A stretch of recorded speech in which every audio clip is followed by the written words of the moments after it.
Hi friends, it's Queen Alita, and I have a prophetic message to share with you guys. This dropped in my spirit this morning, and I was reminded of the word again. I didn't really have any plans to make a video today, but I think I needed to get this one out today. It's going to be pretty quick, I think.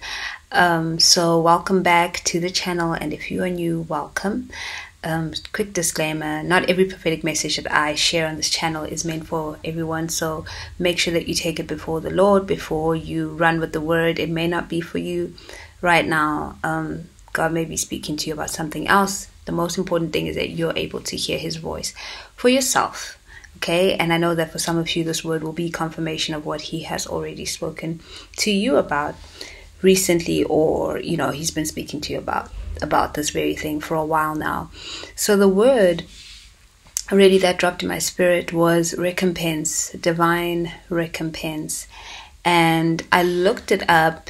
The only reason I looked it up was because very often we just understand words because of how we've always contextualized them. Like, I believe I understand what the word recompense means, but by looking it up, I'm going to give you the exact meaning and not just my own understanding in terms of just hearing it in context.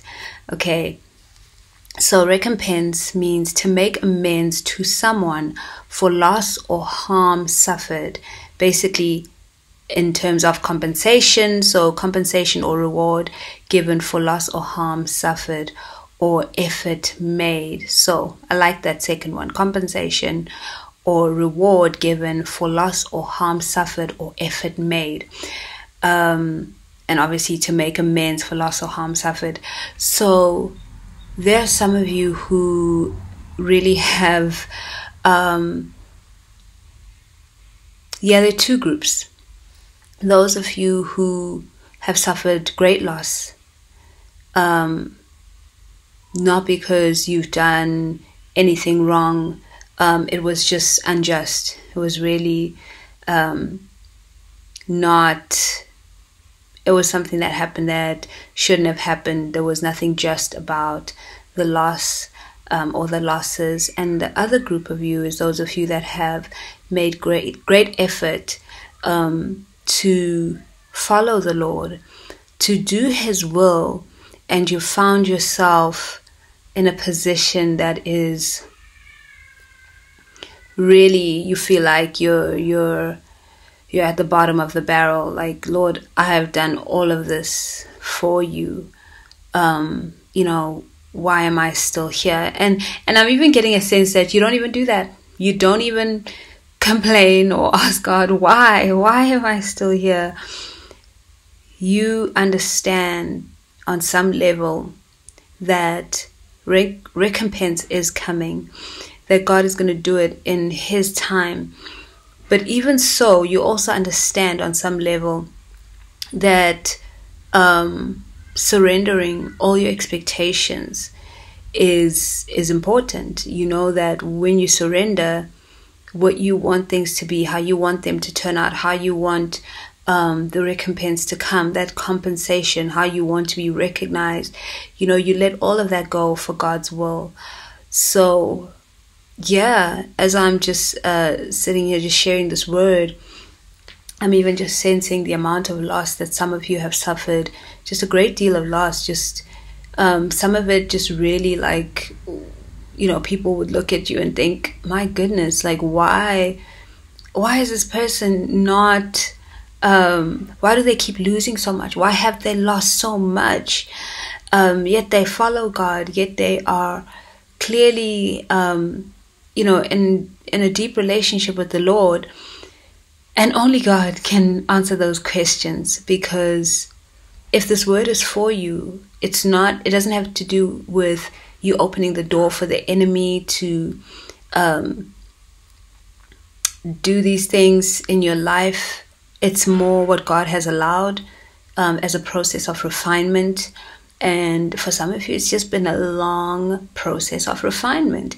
And it may be that it was long because, initially we don't always understand what's happening. When our world starts to go crazy and things start to go upside down, our first response is to fight or to, be fearful, to panic and try and fix things or patch things up and try to stop things from happening, instead of, sometimes we take a while to get on board with what God is doing.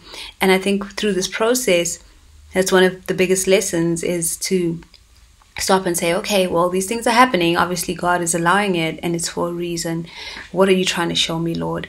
So really, you've really been refined through all that the Lord has allowed the enemy to do in your life. And we know that the Lord does allow the enemy He uses the enemy to refine us. He uses the devil sometimes to bring us to a place of refinement. And we know that, when we look at Job, the very first chapter of Job, it was the Lord who presented Job to Satan. Satan said, I've been roaming around the earth looking for something to do, someone to, kind of mess with. And the Lord said, well, have you considered my faithful servant Job? And I'm really paraphrasing. So know that God's plans are always perfect, even though it may seem like He's just handed us over to the enemy to die. He really hasn't. He's going to use all of that pain, all of that suffering, all of that loss for your good and for His glory. By the time we get to the end of the book of Job, we see that Job gets the recompense that that was coming to him because of everything he had endured, and mostly because he did not forsake the Lord. He had some wobbly moments where he just like the rest of us, crying out like, God, what is happening? But he was still able to not follow the advice of his wife, who had told him to curse God and die. But he still chose to follow the Lord, to stick with the Lord. So, by the time we get to the end, he's restored. Everything that he lost has been restored. And, I think it was, he got double for everything that he lost. Yeah, so another part of scripture that really resonated with me when the Lord dropped this word in my spirit this morning was, the story of Joseph, the dreamer.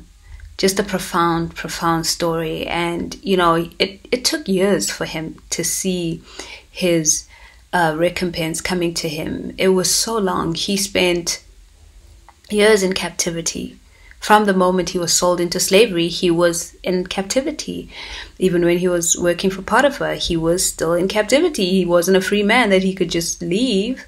He still was bound to that master.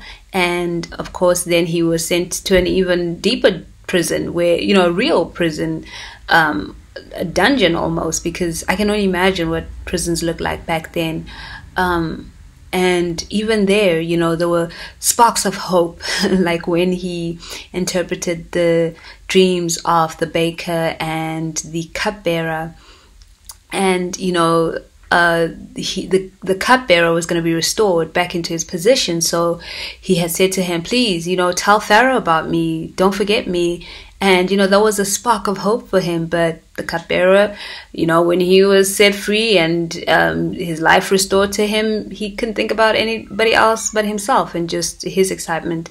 And he forgot about Joseph. And Lord knows how many years later it was before finally he was able to be set free from that prison and, be promoted. And it was such an instant restoration, quick recompense. He ended up ruling over Egypt as someone who was not even Egyptian. That is the scale to which God brings recompense, and to the scale to which he brings restoration.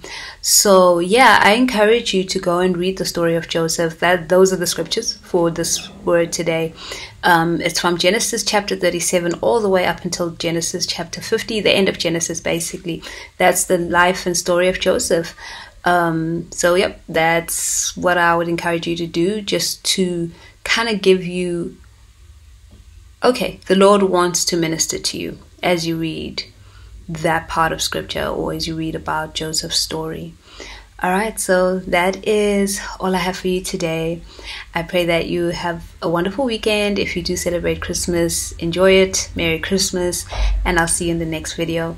Always remember that God is a good Father. He loves you so much because you, my friends, are so deeply special to Him. I know this is